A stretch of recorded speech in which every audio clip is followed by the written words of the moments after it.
नमस्कार प्यारे साथियों। कैसे हैं आप सभी लोग? स्वस्थ होंगे, मस्त होंगे और जबरदस्त होंगे। अब साथियों, हम आपके लिए जो है संविधानिक कक्षाओं का एक विशेष अध्ययन कर राज्य व्यवस्था का अध्ययन करा रहे हैं। उसमें हम कई क्लास ले चुके हैं। आप चैनल पर लिस्ट में आकर देख सकते हैं, वहां पर आपको ये क्लास सारी अवेलेबल मिलेंगी। क्लासों का माध्यम हिंदी व इंग्लिश अलग अलग रखा गया है। इंग्लिश माध्यम क्लास अलग मिलेंगी, हिंदी माध्यम क्लास अलग मिलेंगी। लेकिन हर तत्व को इतनी बारीकी समझाया गया है ताकि आपको, अगर उस टॉपिक से प्रश्न आएगा तो छूटेगा नहीं आपका, और गलत होने के चांस भी आपके जीरो रहेंगे। तो साथियों, करना है कि आपको वीडियो बहुत ध्यान से देखना है। लगातार आपको अगर नोट्स बनाना है, नोट्स बनाइए। अगर आप नोट्स नहीं बनाना चाहते हैं तो हमारा टेलीग्राम चैनल रेटलिंग क्लास को ज्वाइन करिए। वहां आपको इसका पीडीएफ मिल जाएगा, तो फिर आपको नोट्स बनाने की आवश्यकता नहीं रहेगी, क्योंकि आप इसमें जुड़ी हुई बातें आप पढ़ोगे तो आपको कोई दिक्कत फिर नहीं आएगी। कोई किताब का अध्ययन आपको करने की आवश्यकता नहीं रहेगी। तो आज बात करेंगे साथियों प्रस्तावना की। प्रस्तावना की बात करेंगे। अब प्रस्तावना के विषय में जो बात करनी है वो बहुत ध्यान से देखिए। आपको प्रस्तावना सामने दिख रही होगी। इसको हिंदी और इंग्लिश दोनों माध्यम में सामने रखा गया ताकि हर बच्चे को समझ में आए। प्रस्तावना क्या है, कैसे आई, वो सब बातें बाद में करेंगे। लेकिन हम सबसे पहले बात करेंगे प्रस्तावना क्या है। भारतीय संविधान में प्रस्तावना लगी हुई है, वो प्रस्तावना कौन सी है, कैसे कैसे क्या क्या लिखा हुआ उसमें, पहले उसको एक बार जान लेते हैं। फिर प्रस्तावना का बेस कहां से बना, प्रस्तावना कैसे आई संविधान में, कब लाया गया, किसने पेश किया, वो सब बातें अभी हम आगे जानेंगे वीडियो में। सबसे पहले साथ जो प्रस्तावना है उसके विषय में आपको एक बार अध्ययन करा देता हूं। देखिए, प्रस्तावना, इसको उद्देशिका के नाम से भी जाना जाता है। यानी भारतीय संविधान की जो प्रस्तावना है उसको हम उद्देशिका भी कहते हैं। अब उद्देशिका का मतलब ये हो गया कि प्रस्तावना से हमें यह पता चलेगा कि भारतीय संविधान का उद्देश्य क्या है। सामने देखिए, दोनों बात स्पष्ट है। यानी एक लिखा है भारत का संविधान और उसमें भी उद्देशिका है। ये तो उद्देशिका है, वो किसकी उद्देशिका है? संविधान की। तो अब हमें इसको पढ़ने से पता चलेगा कि हमारा जो प्रस्तावना है वो संविधान का ये बताएगी कि उद्देश्य क्या है। यानी अगर हम संविधान का उद्देश्य समझना चाहते हैं तो पूरा संविधान पढ़ने की आवश्यकता नहीं है। उस उद्देश्य को केवल हम किस समझ सकते हैं? केवल और केवल प्रस्तावना को पढ़ के समझ सकते हैं। तो आपको कोई भी दिक्कत आगे नहीं आएगी इसमें। देखिए ध्यान से, यहां बोला है हम भारत के लोग। देखिए, यानी उद्देश्य बता रहा है संविधान का कि हम भारत के लोग, यानी प्रस्तावना हो या संविधान हो, वो किसको सेंटर पॉइंट कर रहा है? कह रहा है जी हम भारत के लोग। तो पूछा जाता है प्रस्तावना में केंद्र बिंदु क्या है, तो आंसर रहेगा हम भारत के लोग। तो आपको दिक्कत नहीं रहनी चाहिए। हम भारत के लोग, यानी संविधान कौन बना रहे हैं? हम भारत के लोग। प्रस्तावना कौन बना रहे हैं? हम भारत के लोग। अब बात आती है भारत को संपूर्ण प्रभुत्व संपन्न, ध्यान समझना, हम भारत को, देखिए भारतीय प्रस्तावना में दो बात होंगी। एक, भारत को क्या बनाना चाहते हैं, और दूसरी बात होगी भारत की जनता को क्या मिलेगा। दोनों बातों को मैं एकदम सटीक तरीके समझाऊंगा ताकि आपको भी कोई दिक्कत नहीं रहेगी। तो हम भारत के लोग भारत को संपूर्ण प्रभुत्व संपन्न, इसका मतलब होता है सोवर्जन। यहां इसमें दिया है, ये रहा सोवर्जन।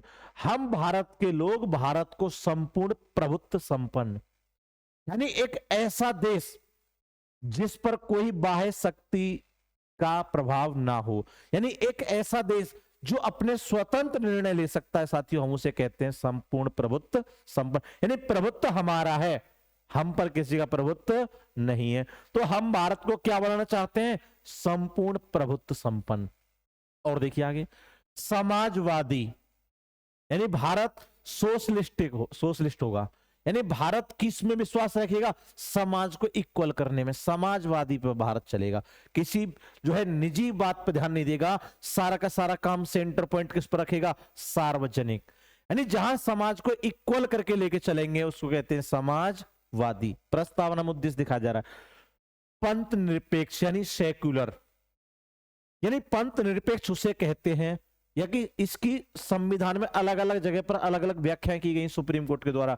इन सभी शब्दों की व्याख्या मैं आपको आगे पढ़ाऊंगा। और यहां तो मैं इस प्रस्तावना का मतलब समझा रहा हूं कि एक पेज पढ़ने से हमें पूरा उद्देश्य समझ में आ जाएगा। यहां बोला है जी पंथ निरपेक्ष। पंथ निरपेक्ष होता है, यानी भारत एक ऐसा देश बनेगा जो पंथ निरपेक्ष रहेगा, सेक्युलर रहेगा, यानी जो सभी धर्मों का सम्मान करेगा, किसी एक धर्म को आगे नहीं बढ़ाएगा और किसी एक धर्म को पीछे नहीं खींचेगा।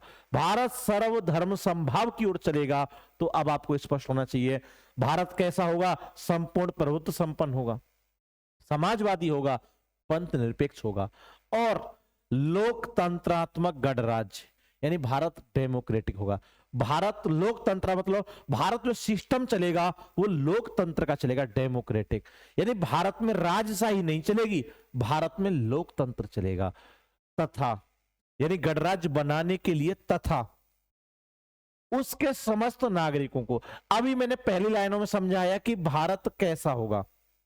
अब दूसरा इसमें टॉपिक साथियों ये आ गया कि अब उसके समस्त नागरिकों को, यानी जो उसके नागरिक हैं उनको क्या मिलेगा, उनको क्या विशेष दिया जाएगा, अब वो उनकी बात करेंगे।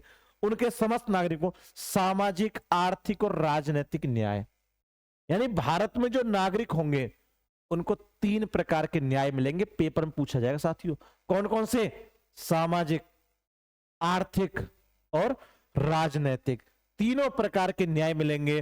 वो न्याय कहां से लिए गए, रूसी क्रांति से।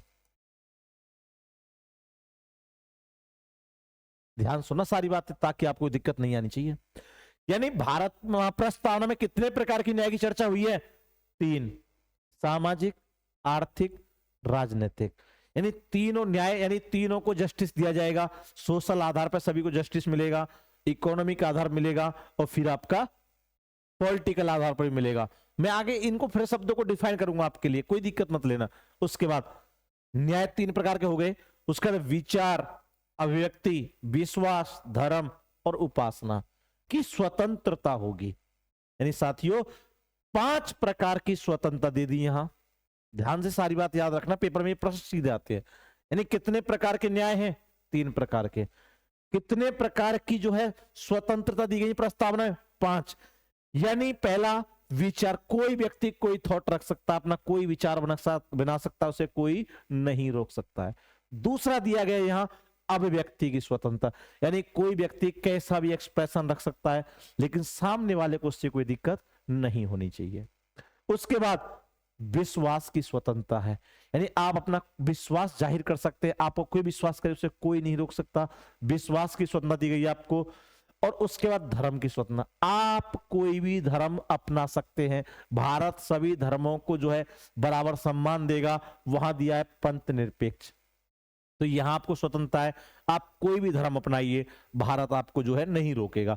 उसके बाद उपासना की स्वतंत्रता, यानी उपासना को इधर दिया है, यहां देख सकते हैं वर्शिप दिया है, उपासना की भी स्वतंत्रता, यानी कोई उपासना आप कर सकते हैं, उसमें किसी के द्वारा रोक टोक नहीं होगी। उसके बाद प्रतिष्ठा और अवसर, यानी यहां दिया है इक्वलिटी और अपॉर्चुनिटी, यानी अपॉर्चुनिटी, यानी आपको प्रतिष्ठा और अवसर की समानता प्राप्त करने के लिए, यानी आपकी प्रतिष्ठा के साथ कोई छेड़छाड़ नहीं कर सकता, और आपको अवसर की समानता यानी समान अपॉर्चुनिटी मिलेंगी। कितने प्रकार की समानता मिली आपको प्रस्तावना में, 2। कौन कौन सी, एक प्रतिष्ठा की और एक समानता मिली साथियों अवसर की। कितने प्रकार के न्याय मिले, 3। कितने प्रकार के जो है स्वतंत्रता मिली, 5। ये प्रश्न आते हैं पेपर में। उसके बाद अब आता है तथा उन सब व्यक्तियों में, जिन व्यक्तियों के लिए बात हो रही है अभी, उन सब व्यक्तियों में गरिमा और राष्ट्र की एकता, एक तो अपने देश पर गरिमा यानी गर्व महसूस करें, और दूसरा राष्ट्र की एकता और अखंडता सुनिश्चित करने वाली बंधुता बढ़ाने के लिए। यानी सभी लोग अगर भारत में एकता की बात करेंगे, अखंडता की बात करेंगे, खंड खंड करने की बात नहीं करेंगे, अखंडता की बात करेंगे, तो उन सभी जो है नागरिकों में बंधुता बढ़ाने के लिए, भाईचारा बढ़ाने के लिए दृढ़ संकल्प होकर अपनी इस संविधान सभा में आज, यानी जब बात है संविधान सभा में पेश किया जा रहा था, अपनी संविधान सभा में आज तारीख 26 नवंबर 1949 को इस संविधान यानी एतद द्वारा इस संविधान को अंगीकृत, अधिनियमित और आत्मार्पित करते हैं। यानी इस संविधान को अंगीकृत करते हैं, अधिनियमित करते हैं, इंप्लीमेंट करते हैं और आत्मा अर्पित करते, हम इसको अपनाते हैं। आत्मा यानी हम इसका सम्मान करेंगे हमेशा के लिए। तो ये आपकी प्रस्तावना रही। इसमें 2 प्रकार की समानता रही, 5 प्रकार की जो है स्वतंत्रता रही, 3 प्रकार के आपके क्या रहे, न्याय रही। ये आपको पूछा जाएगा कि इनको क्रम से लगाइए। पहले न्याय देना है आपको ऑप्शन, फिर स्वतंत्रता देनी है, तब समानता आपको देनी है। अगर आपने पहले स्वतंत्रता दे दी बाद में न्याय दे दी तो आपका प्रश्न गलत हो जाएगा। ये मैंने इसलिए डिफाइन किया अच्छे तरीके से ताकि आपको कोई दिक्कत अब प्रस्तावना पढ़ने में आगे नहीं आए। अब चलिए आगे बढ़ते हैं।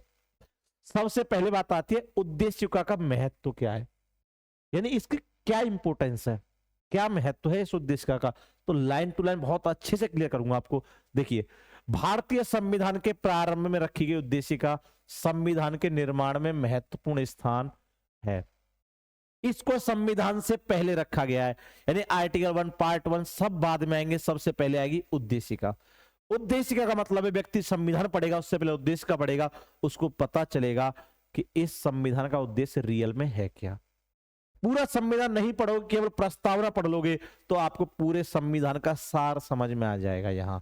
उसके बाद इसने बोला है उद्देशिका में उस आधारभूत दर्शन और राजनीतिक, धार्मिक और नैतिक मूल्यों का उल्लेख है जो हमारे संविधान के आधार स्तंभ में, यानी प्रस्तावना में उन सभी स्तंभों का उल्लेख किया गया है जो संविधान के आधार स्तंभ हैं, जैसे राजनीतिक, धार्मिक, नैतिक और जो है दर्शन, फिलॉसफी। यानी पूरा संविधान न पढ़ के केवल उद्देश्य का पढ़ ली तब भी व्यक्ति उसके सार का अनुमान लगा सकता है साथियों। उसके बाद उद्देशिका में जनता की भावनाएं तथा आकांक्षाएं सूक्ष्म रूप से समाविष्ट है, यानी उद्देशिका जो है उसमें भारत की जनता की भावना है। मैंने अभी बोला 5 प्रकार की स्वतंत्रता दी गई जी, 3 प्रकार के न्याय दिए गए जी, ये भावना है। आकांक्षाएं, वो व्यक्ति अपने आकांक्षा रख सकता है हमें ऐसा मिलेगा। उसके बाद संविधानविदों ने उद्देशिका को संविधान की आत्मा के समान माना है, यानी ये माना है कि जो उद्देशिका है वो संविधान की आत्मा है। संविधानविद ऐसा कहते हैं, ठाकुरदास भार्गव ने कही ये बात कि प्रस्तावना संविधान की आत्मा है, ठाकुरदास भार्गव ने कही है। मैं आगे पढ़ाऊंगा सारी बातें। उसके बाद संविधान निर्माण में महत्वपूर्ण भूमिका निभाने वाले संविधान सभा के सदस्य सर अल्लादी कृष्णा स्वामी अय्यर के अनुसार, यानी संविधान सभा में एक संविधान निर्माता सदस्य हैं, संविधान सभा के सदस्य हैं जिनका नाम है सर अल्लादी कृष्णा स्वामी अय्यर। वो क्या कह रहे हैं प्रस्तावना विषय में कि संविधान की प्रस्तावना हमारे दीर्घकालिक सपनों का विचार है, यानी जो हमारे लंबे सपने हैं उनका विचार आपको कहां देखने को मिलेगा। तो साथियों आंसर होगा सर प्रस्तावना मिलेगा। किसने कहा ये बात, स्टेटमेंट किसने दिया है, तो आंसर होगा सर अल्लादी कृष्णा स्वामी अय्यर ने दिया है। तो अब आपका एक भी प्रश्न अभी तक जो आएगा न तो छूटेगा और न साथियों गलत होगा। उसके बाद अब बात आती है आगे उद्देशिका के तत्व क्या है, यानी एलिमेंट ऑफ प्रीएम्बल। सबसे पहले संविधान घोषित करता है कि भारत के लोगों ने ही संविधान को अंगीकृत, अधिनियमित तथा आत्मार्पित किया है। यानी अब ये बात हमें कैसे पता चले कि संविधान हम लोगों ने बनाया है, हमने ही अपनाया है, तो इसलिए प्रस्तावना में वहां दिखा दिया है कि हम आज तारीख 26 नवंबर 1949 को एतद द्वारा अंगीकृत, अधिनियमित और आत्मार्पित करते हैं। अब कोई व्यक्ति कैसा हम संविधान पढ़ के समझेंगे, लेकिन नहीं, वही समझ सकते हो आप कि ये जो संविधान है ये भारत के लोगों ने खुद अपनाया है। तो ये आपको सबसे पहले तत्व मिल गया उद्देशिका का, सबसे बड़ा एलिमेंट आपके लिए। उसके बाद यह लोगों के उन आदेशों व आकांक्षाओं जिन्हें प्राप्त करने की आवश्यकता है की भी उद्घोषणा करती है, यानी लोग जो उद्देश्य रखते हैं, अपना आकांक्षा रखते हैं, वो संविधान से जो आकांक्षा रखते हैं वो आपको प्रियम्बल में दी थी कि लोग धर्म की स्वतंत्रता चाहेंगे, लोग उपासना स्वतंत्रता चाहेंगे, लोग विश्वास को चाहेंगे, वो जितनी भी आकांक्षा साथी है वो सारी सारी कहां डिफाइन है आपकी प्रस्तावना में। उसके बाद आदर्श आकांक्षाओं से भिन्न है, यानी आदर्श अलग होते हैं, आकांक्षाएं अलग होती हैं। जैसे संविधान द्वारा भारत को एक संपूर्ण प्रभुत्व संपन्न समाजवादी पंथ निरपेक्ष लोकतांत्रिक गणराज्य के रूप में घोषित करने के आदर्शों को प्राप्त कर लिया गया है। यानी आदर्श ये है कि हमारा देश ऐसा होना चाहिए, समाजवादी होना चाहिए, पंथ निरपेक्ष होना चाहिए। अब आकांक्षाएं क्या होंगी? आकांक्षाओं के अंतर्गत न्याय, यानी हम आशा करते हैं सब हमें न्याय मिलना चाहिए। आदर्श तो भारत ऐसा होना चाहिए, ये हो गया। आकांक्षा जो हमें मिलेगा, न्याय दिए गए, स्वतंत्रता दी गई है, समानता दो प्रकार की मैंने पढ़ाई, तथा बंधुता आदि तत्व ये हमारे कैसे कि सब भाईचारा होना चाहिए। ये आदर्श नहीं है, ये आकांक्षा है हमारी, ऐसा होना चाहिए। उसके बाद जिन्हें अभी भी प्राप्त किया जाना है उद्देश्य का आदर्श व आकांक्षाओं की प्राप्ति के साधन है। यानी उद्देश्य का में आकांक्षा और आदर्श दोनों के साधन बताए गए। भारत कैसा होगा वो आदर्श है, नागरिकों को क्या मिलेगा वो आकांक्षा है साथियों। अब आप इन प्रश्नों गलत नहीं करना। अब बात आती है सब उद्देशिका की शब्दावली। अभी मैं आपको पढ़ा रहा था समाजवादी होगा जी, पंथ निरपेक्ष होगा, या फिर आप कह सकते हैं कि संप्रभुत्व संपन्न होगा। ये सब बातें अब आगे डिफाइन होंगी कि कौन से शब्द का क्या अर्थ होता है और कैसे वो हम पढ़ सकते हैं। देखिए सबसे पहले दिया संपूर्ण प्रभुत्व संपन्न सोवर्जन। इसको मैंने आसान भाषा में समझाया था कि सोवर्जन उसे कहते हैं जिस पर कोई बाह्य शक्ति का नियंत्रण ना हो। हम स्वतंत्र महसूस करते, इसका मतलब हम सोवर्जन है। या हम पर किसी का दबाव है या हमें चलाने वाला कोई और है, इसका मतलब हम सोवर्जन नहीं है। अगला, संविधान की प्रस्तावना के अनुसार भारत एक संपूर्ण प्रभुत्व संपन्न राष्ट्र होगा।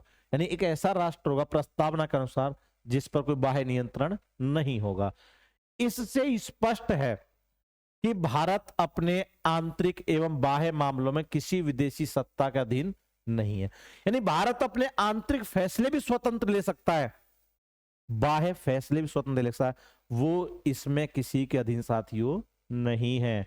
अब दिक्कत नहीं आनी चाहिए। अगर दिक्कत आती बेटा तो कमेंट बॉक्स में कमेंट करना, आपकी दिक्कत को सॉल्व किया जाएगा। तथा वह अपनी किसी भी आंतरिक एवं बाह्य नीति निर्धारित करने के लिए किसी भी राष्ट्र के साथ एक संधि एवं मित्रता करने के लिए पूर्णतः स्वतंत्र है। यानी वो अगर किसी देश के साथ कोई संधि करना चाहता है, इसके लिए भी स्वतंत्र है भारत, क्योंकि उस पर किसी का प्रेशर नहीं है।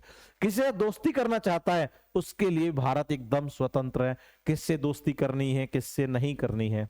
चलिए अगला है, इसमें स्पष्ट होता है कि भारत के लोग संविधान के मूल स्रोत है। एक बात और स्पष्ट होती है, संविधान का मूल स्रोत कहां है? तो भारत के लोग। भारतीय राज्य व्यवस्था में प्रभुता लोगों में निहित होती है। यानी अगर लोग स्वतंत्र होंगे, स्वतंत्र महसूस करेंगे, तो इसका मतलब हमारा देश एकदम सोवर्जन स्पष्ट हो जाएगा। अगला चलते हैं। अब बात आती है समाजवादी की, सोशलिस्ट। अब समाजवाद से संविधान का क्या अभिप्राय है वो हम समझेंगे। समाजवाद का क्या मतलब होता है? तो लोकतांत्रिक साधनों से समाज के समाजवादी स्वरूप की प्राप्ति होती है। भारतीय समाजवाद लोकतांत्रिक समाजवाद है, ना कि साम्यवादी समाजवाद। यानी एक तो समाजवाद होता है लोकतांत्रिक और एक होता है साम्यवादी। मैं दोनों समझाता हूं आपको।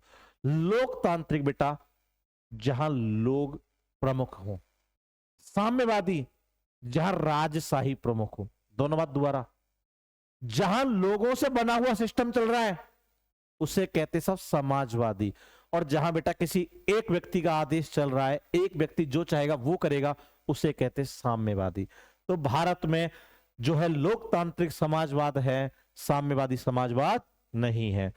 इसे राज्याश्रित समाजवाद भी कहा जा सकता है, जिसमें उत्पादन और वितरण के सभी साधनों का राष्ट्रीयकरण और निजी संपत्ति का उन्मूलन शामिल है। यानी जो बात होगी बेटा वो सार्वजनिक होगी, यानी जो काम होगा एकदम गवर्नमेंट के हिसाब से होगा या प्राइवेट के हिसाब से होगा, लेकिन किसी एक के हाथ नहीं होगा। उसके बाद भारतीय समाजवाद मार्क्सवादी और गांधीवादी। गांधी जी चाहते हैं सार्वजनिक, मार्क्सवादी चाहते हैं निजी। दोनों को मिला के बोल दिया सब भारत का जो समाजवाद होगा वो मार्क्सवादी भी होगा और वो गांधीवाद, दोनों को मिलाकर रखा गया है। पेपर में आता है ये भारतीय समाजवाद किन दो विचारधाराओं का मिला जुला रूप है, तो गांधीवादी और मार्क्सवादी। अब दिक्कत नहीं आनी चाहिए दोस्त। उसके बाद जिसमें गांधीवादी समाजवाद की ओर ज्यादा झुकाव है, यानी ज्यादा झुकाव हमने गांधीवादी की ओर दिया है, लेकिन थोड़ा सा ध्यान हमने मार्क्सवाद की ओर भी दिया है। दोनों का आप पूछे ज्यादा रोल किसका है, तो सर आंसर होगा कि सर गांधीवाद का, क्योंकि गांधी जी की विचारधारा इस देश में ज्यादा चलेगी। लेकिन थोड़ा बहुत प्राइवेट पर भी ध्यान दिया हमने, तो इसका मतलब मार्क्सवादी का भी थोड़ा बहुत ध्यान दिया है हमने। उसके बाद अगला, अब बात आते हैं सब पंथ निरपेक्ष। अब भारत एक धर्म पंथ निरपेक्ष राज्य है, सेकुलर स्टेट है। इसका तात्पर्य यह नहीं कि भारत का एक धर्म विहीन या धर्म विरोधी राज्य है। यानी पंथ निरपेक्ष का मतलब बेटा ये होता है कि वो सभी धर्मों का सम्मान करेगा, ये नहीं होगा कि वो किसी धर्म का विरोध कर रहा है, या फिर भारत धर्म विहीन है, ऐसा भी नहीं है। भारत में बहुत सारे धर्म रहते हैं। भारत सर्वधर्म समभाव की जो है भाषा पर या सिद्धांत पर आधारित रहता है। इसका सीधा अभिप्राय यह है, इसका सीधा अभिप्राय यह है कि राज्य स्वयं में धार्मिक नहीं है और सर्व धर्म समभाव के प्राचीन भारतीय सिद्धांत का अनुकरण करता है। यानी ये तो बात है कि भारत धर्म तो मानता है, लेकिन वो सभी धर्मों को समान मानता है, समान सम्मान करता है, लेकिन उसका पर्सनल कोई धर्म नहीं है। उसके बाद इसका तात्पर्य यह भी है कि राज्य धर्म के आधार पर नागरिकों में विभेद और नहीं करेगा। यानी राज्य धर्म के आधार लोगों जो है विभेद नहीं करेगा, इसका मतलब वो सभी धर्मों का सम्मान करके चलेगा। अब स्पष्ट होना चाहिए। उसके बाद 42वें संविधान संशोधन 1976 द्वारा संविधान की उद्देशिका में समाजवादी, पंथ निरपेक्ष और अखंडता जैसे शब्दों को जोड़ा गया है। तो साथियों बात करेंगे कि प्रस्तावना तक एक बार संशोधन हुआ, अमेंडमेंट, जो 42वां संविधान संशोधन 1976 में हुआ था। उसमें 3 नए शब्द आए, एक समाजवादी, पंथ निरपेक्ष और राष्ट्र की अखंडता। यानी हम इसके खंड खंड होने नहीं देंगे। चलिए अगला शब्द लेते हैं, लोकतांत्रिक, डेमोक्रेटिक। अभी मैंने स्पष्ट भी किया था, लोकतांत्रिक पद का तात्पर्य यह है कि केवल उन्हीं शासकों को सरकार चलाने का अधिकार दिया जाएगा जो लोगों द्वारा निर्वाचित है। यानी लोकतांत्रिक में उनको अधिकार दिया जाएगा सरकार में बैठने का जिनको लोग चुन के भेजेंगे, निर्वाचन करके भेजेंगे, उसे कहते हैं लोकतांत्रिक सरकार। और जहां पहले से राजा होता है वो राजशाही सरकार होती है। उसके बाद भारत प्रतिनिधिक लोकतंत्र की व्यवस्था का पालन करता है। यानी भारत में जो प्रतिनिधि होते हैं, लोकतंत्र कैसा प्रतिनिधिक लोकतंत्र है। यानी जनमत संग्रह वगैरह यहाँ नहीं होता है, यहाँ तो सब सीधा निर्वाचन होता है, प्रतिनिधित्व करना पड़ता है, जिसमें सांसदों तथा विधायकों का सीधे जनता के द्वारा निर्वाचन किया जाता है। तो अब आपको लोकतंत्र भी एकदम स्पष्ट हो गया होगा। चलिए अगला, गणराज्य, रिपब्लिक का क्या मतलब होता है। अब रिपब्लिक, गणराज्य की संकल्पना उस राज्य का प्रतीक है, गणराज्य, जिसमें जनता सर्वोच्च होती है। यानी जहां लोगों का संगठन सर्वोच्च होगा, जहां जनता सर्वोच्च होगी, उसे कहते हैं हम गणराज्य। उसके बाद इसमें कोई विशेषाधिकार प्राप्त वर्ग नहीं होता, यानी यहां सब इक्वल होंगे, यहां कोई विशेषाधिकार प्राप्त वर्ग नहीं होगा। गणराज्य का ये मतलब है जिस और सभी सार्वजनिक पद बिना किसी भेदभाव के सभी नागरिकों के लिए खुले होते हैं। यहां कोई पद पर परमानेंट नहीं होता है, भारत का हर नागरिक उस पद पर बैठ सकता है, कोई पद किसी नागरिक के लिए फिक्स नहीं होता, उसे गणराज्य कहते हैं। और इसमें कोई वंशानुगत शासक नहीं होता है, इसमें निर्वाचित शासक होता है, वंशानुगत शासक नहीं होता है साथियों। एवं राज्य का अध्यक्ष लोगों द्वारा एक निश्चित अवधि के लिए चुना जाता है। यानी राज्य का जो अध्यक्ष होगा वो लोग चुनेंगे और उसका भी एक निश्चित समय होगा, ये परमानेंट नहीं होगा। चलिए अगला शब्द लेते हैं। अच्छा, किस शब्द में कोई दिक्कत आए तो बेटा कमेंट जरूर करना ताकि हम दोबारा आपको समझा सके। अब संविधान की जो उद्देशिका है, वो संविधान का भाग होने पर जो विवाद हुए हैं, कई बार हुआ जी संविधान की उद्देशिका जो है भाग नहीं है संविधान का, फिर बात हुई सब भाग है। मैं आपको तीनों चारों केस बेटा आराम समझा देता हूं, ये केस पेपर में आ जाते हैं कभी कभी। सबसे पहले देखो, बेरूबारी यूनियन मामला 1960, ये बेरूबारी मामला पश्चिम बंगाल संबंधित है, जमीन भारत और पाकिस्तान के बीच का। बेरुवारी मामला 1960 में सुप्रीम कोर्ट क्या कह रहा है? उच्चतम न्यायालय ने यह मत व्यक्त किया था कि प्रस्तावना संविधान का अंग नहीं है। ये इंपॉर्टेंट आपके लिए। किस मामले में कहा था कि प्रस्तावना संविधान का अंग नहीं है? तो आंसर होगा बेरुवारी मामला 1960 में। ये एक एक स्टेटमेंट याद रखना, मेरे द्वारा बोली गई। फिर 1967 में दोबारा गोलकनाथ मामले में सहमति प्रकट की गई कि प्रस्तावना संविधान का निर्माताओं के मन की कुंजी है। यानी प्रस्तावना अंग यहां भी नहीं बोला गया, लेकिन बोला गया कि जी वो मन की कुंजी है। उस समय जो लोग प्रस्तावना बना रहे थे, उस समय उनके मन में क्या चल रहा था, वो कैसा चाहते थे, वो वैसा प्रस्तावना बना गए। और जहां संविधान की भाषा अस्पष्ट या संदिग्ध हो, जहां प्रस्तावना मतलब जहां संविधान जो भाषा अस्पष्ट है, क्लियर नहीं हो रहा है, और वहां उसके अर्थ को स्पष्ट करने के लिए प्रस्तावना का सहारा लिया जा सकता है। यानी संविधान में कोई बात अस्पष्ट दिख रही है, क्लियर नहीं है, तो उसको समझने के लिए हम प्रस्तावना का सहारा ले सकते हैं। ये बात कही है किसने? गोलकनाथ मामले में 1967 में। उसके बाद वर्ष 1973 में केशवानंद भारती बनाम केरल राज्य के बाद में सर्वोच्च न्यायालय ने 1960 के अपने पूर्व निर्णय को निरस्त कर दिया और यह स्पष्ट जो है कर दिया कि प्रस्तावना संविधान का भाग है। यानी समझिए, अभी 1960 में बोला है प्रस्तावना संविधान का भाग है नहीं, 60 के निर्णय को 1973 में बदला गया। यानी केशवानंद भारती मामले में कहा गया कि जी प्रस्तावना संविधान का भाग है, पूछा जाता है पेपर में ये। और संसद के संशोधन करने की शक्ति का विषय उसी प्रकार है जिस प्रकार संविधान के अन्य प्रावधान है। यानी इसी प्रकार संशोधन कर सकती है संसद जिस तरह किसी और प्रावधान में करती है, वही प्रावधान इसमें प्राप्त होंगे। तो यहां स्पष्ट कर लेना तीनों के सो बेटा, ताकि आपको आगे कोई दिक्कत नहीं आए। आगे, यदि प्रस्तावना में विद्वान संविधान का मूलभूत ढांचा नष्ट ना किया जाए तो प्रस्तावना में संशोधन किया जा सकता है। यहां स्पष्ट किया है, यानी प्रस्तावना का जो बेसिक स्ट्रक्चर उसको आप नष्ट नहीं कर सकते, संशोधन कर सकते हैं, जोड़ सकते हैं। जोड़ा भी गया है 42वां संविधान संशोधन 1976 में 3 शब्द जोड़े गए, समाजवादी, पंथ निरपेक्ष और राष्ट्र की अखंडता। लेकिन उसका बेसिक स्ट्रक्चर यानी जो मूल ढांचा है उसको आप नष्ट नहीं कर सकते। उसके बाद इसमें स्पष्ट किया, हालांकि यह संविधान का अनिवार्य भाग नहीं है, यह भी ध्यान रखना है। यानी भाग तो मान लिया कि भाग है, लेकिन जैसे पार्ट 1 है, अब वो अनिवार्य भाग है, लेकिन प्रस्तावना संविधान का अनिवार्य भाग नहीं, ये स्पष्ट किया। उसके बाद न्यायमूर्ति रामास्वामी ने पूर्व के निर्णय को खारिज करते हुए कहा, एसआर बॉम्बई वाद 1993, कभी कभी 94 इसका डेट आता है, प्रस्तावना संविधान का अभिन्न अंग है। प्रस्तावना संविधान का अभिन्न अंग है, ये बात कौन कह रहे हैं? रामास्वामी जस्टिस कह रहे हैं। उसके बाद सरकार का प्रजातांत्रिक स्वरूप, संघीय संरचना, राष्ट्रीय एकता और अखंडता, धर्मनिरपेक्षता, समाजवादी स्वरूप, सामाजिक न्याय, न्यायिक पुनरावलोकन भी इसकी मौलिक संरचना में शामिल है।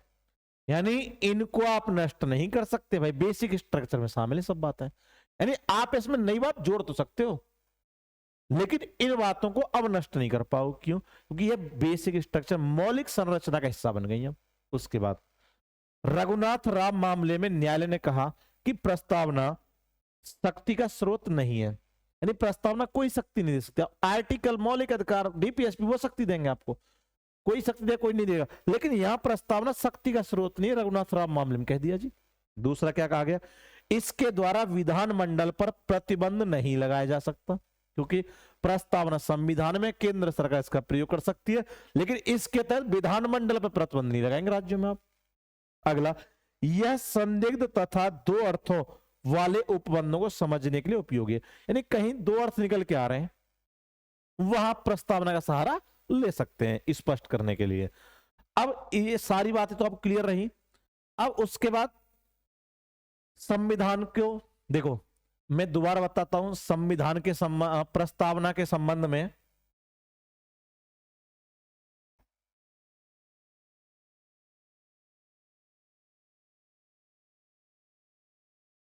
प्रस्तावना के संबंध में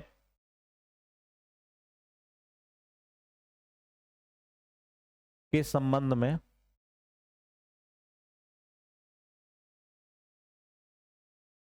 दिए गए कथन, ये पेपर में आते हैं, दिए गए कथन। मैं एक तो स्टेटमेंट आपको ऐसा बताता हूं जो पेपर में सीधा सीधा मिल जाएगा आपको।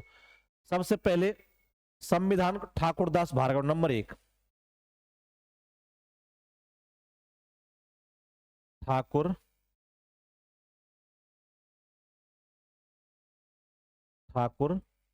दास भार्गव।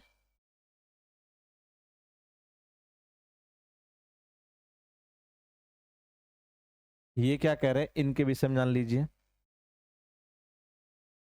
संविधान की आत्मा कह रहे हैं साहब, संविधान की आत्मा। उसके बाद अब उसके बाद दूसरा नाम आता है, दूसरा नाम आता है उसके बाद जो है अल्लादी कृष्ण स्वामी। ये स्पष्ट है कि दीर्घकालीन सपनों का विचार है। अब आता है पालकीवाल, पालकीवाल। अब पालकीवाल क्या कह रहे हैं, एन पालकीवाल नाम इनका।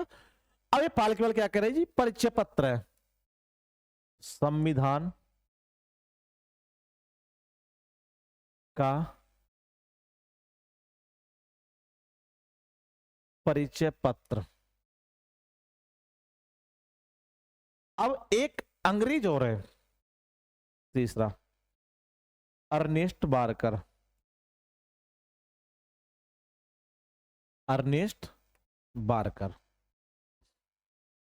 अब अर्नेस्ट बारकर क्या कह रहे हैं कि जी प्रस्तावना है ना संविधान का केंद्र है, इन नोट बिंदु कहा है इन्होंने, पेपर में आता है नोट बिंदु। तो ये मुख्य मुख्य जो स्टेटमेंट है मैंने आपको तीनों लिख दी है, बाकी और भी स्टेटमेंट है लेकिन मुख्य तीनों में बेटा ये सब में ये है।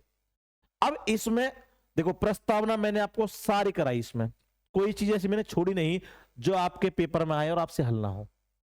ऐसे मैं आपको सारे चैप्टर का लगातार अध्ययन कराऊंगा, लगातार आप जुड़े रहे।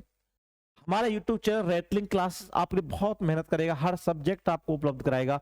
बाकी आप जो भी सब्जेक्ट चाहते कमेंट करते रहिए। बाकी आपका हमारे चैनल जुड़ने के लिए बहुत बहुत धन्यवाद।